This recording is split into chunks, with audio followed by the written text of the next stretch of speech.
Iraq की सेना ने आईएस के चंगुल से मौसुल को छुड़ाने के लिए सबसे बड़ी जंग छेड़ दी है। इराक की सेना के करीब 40,000 सैनिक मौसुल शहर में घुस गए हैं। मौसुल में 13 साल में सेना की सबसे बड़ी कार्रवाई है। इराकी सेना के सबसे बड़े ऑपरेशन में शिया, मिलिशिया, कुर्द शामिल हैं। हमले से पहले इराक के पीएम ने कहा कि फतेह का वक्त आ गया, समय आ गया है। मौसुल शहर से आईएस का कब्जा हटता है तो इराक के 10% हिस्से पर ही इस्लामिक स्टेट का प्रभाव रह जाएगा। 2011 में अमेरिकी सेनाओं के इराक छोड़ने के बाद से देश में सबसे बड़ा ये सैन्य अभियान है। इराकी सेना ने रविवार को मौसुल में हजारों पर्चे गिराए, जिनमें वहां रहने वाले लोगों से कहा गया है कि शहर को फिर से हासिल करने के लिए अभियान की तैयारियां अंतिम दौर में हैं। इनके मुताबिक सेना की टुकड़ियां और हवाई हमले आम लोगों को निशाना नहीं बनाएंगे। मौसुल में इराक की सेना और आईएस के बीच बड़ी जंग चल रही है और इससे भी बड़ी जंग होने वाली, क्योंकि मौसुल में आईएस के 7,000 आतंकी हैं और आईएस अपना गढ़ बचाने के लिए केमिकल प्लांट में धमाका तक कर सकता है। यह भी बताया जा रहा है कि आत्मघाती दस्ता, कार ब्लास्ट, डायनामाइट ब्लास्ट की साजिश। वहां चश्मदीदों के मुताबिक आतंकियों ने सड़कों पर बारूदी सुरंगों का जाल बिछा रखा है। वहीं संयुक्त राष्ट्र ने मौसुल में रहने वाले आम लोगों को लेकर चिंता जताई है और वहां रहने वाले 15 लाख लोगों की सुरक्षा को लेकर इंतजाम किए हैं। We're anticipating that most people will flee within Iraq itself, predominantly the south and the southeast. Some may go up to the Kurdistan region of Iraq, and very few may even cross into Syria. But this is predominantly going to be an internal displacement crisis, which is very familiar for the Iraqi people. Over 3 million people are internally displaced right now. And in Iraq itself, to date, over 10 million people are in need of humanitarian assistance. So it's really a humanitarian catastrophe on a humanitarian catastrophe.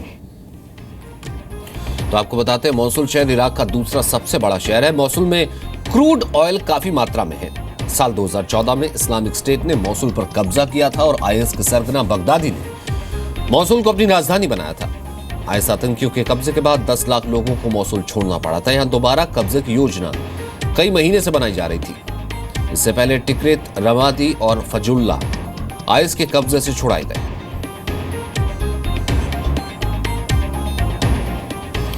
वहीं इराकी सेना के हमले से पस्त IS ने भी एक video जारी किया है। इस्लामिक स्टेट की न्यूज एजेंसी अमाक ने यह वीडियो जारी कर दावा किया है कि इस्लामिक स्टेट के आतंकी इराकी सेना को कड़ी चुनौती दे रहे हैं। इस वीडियो में दिखाया गया है कि इस्लामिक स्टेट के हमले से इराक का टैंक तबाह हो गए हैं। अमाक के मुताबिक जिस जगह इराकी सेना का हमला हुआ वो मौसुल के पास टिग्रिस नदी है। वहीं इराक सेना मौसुल में आईएस के सफाई में लगी हुई है। मौसुल को आईएस ने अपनी राजधानी बना लिया। इस बीच एक बड़ी खबर है, वो पाकिस्तान से। वहीं पाकिस्तान जो आतंकियों का आका बन गया है। एक अंग्रेजी अखबार ने अपनी रिपोर्ट में दावा किया है कि पाकिस्तानी सेना के 300 ऑफिसर्स इन दिनों पश्चिम एशिया में आईएस के आतंकवादियों को ट्रेनिंग देने में लगे हैं और वो चाहता है कि अब आईएस के आतंकी भारत को अपना निशाना बनाए। इस रिपोर्ट में देखिए।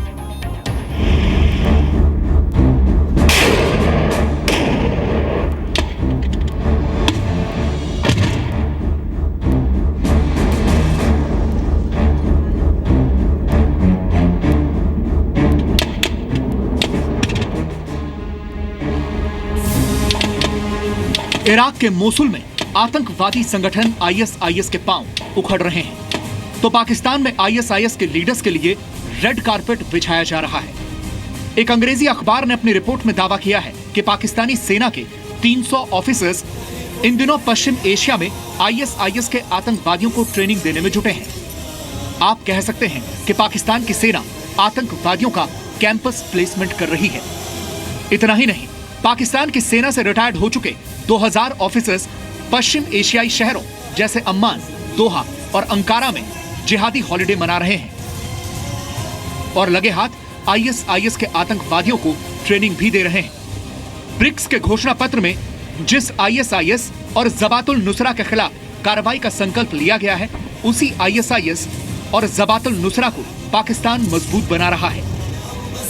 हाल ही में आईएसआईएस ने जितने भी लोन वुल्फ अटैक किए हैं, उनमें कहीं ना कहीं पाकिस्तान का कनेक्शन पाया गया है। इन आतंकवादी संगठनों को लग रहा है कि अगर अमेरिका में डोनाल्ड ट्रंप की सरकार आएगी तो अमेरिका इनका सर्वनाश कर देगा। इसलिए पाकिस्तानी सेना की मदद से आईएसआईएस के बड़े लीडर्स ने पाकिस्तान में कुछ दिन गुजारने का प्लान बना लिया है। लगातार शिकस्त, लेकिन फिर भी बौखलाहट पाकिस्तान की कम नहीं हो रही।